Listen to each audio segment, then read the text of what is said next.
As a learner, you'll worry about Hillstarts all the time, and until you get quite good at them. And this is a good example here. I'm just waiting for this car to come through. I'm in first gear, bit of gas on, bit more than normal biting point.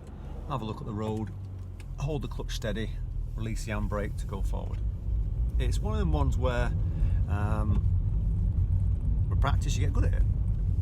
So I'll pull over on the left and we'll do it again. So this is a typical sort of a hill that you get in where I am, Milton Keynes. If I take the foot off the brake, I'll roll backwards.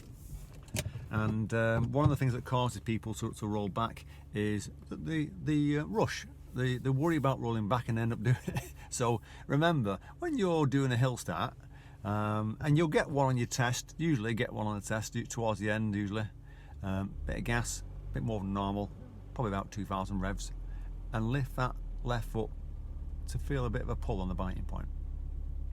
And then just wait for the safe gap. So there's a gap car coming down, learner. I'm just going to go round the learner and I'm bringing myself out. And it's easy. You know, once you get good at it, you get confident that you can do it right. And one of the biggest faults, like I say, people tend to do is the worry about what's going to happen and forget about what they should be doing, which is putting the power on, making sure you're in first gear, and getting that biting point properly. Getting a bit more of a tug on the biting point, because I've seen people try to do hill starts in neutral and roll backwards, or their foot's right down on the clutch, so there's no point in getting the biting point, they're going to roll again. So these are the sort of things people do wrong. So don't be surprised if you do that yourself. And as I say, it's only a short video, so if you want a bit more on hill starts, I'll put some links below and a couple of links at the top there for you.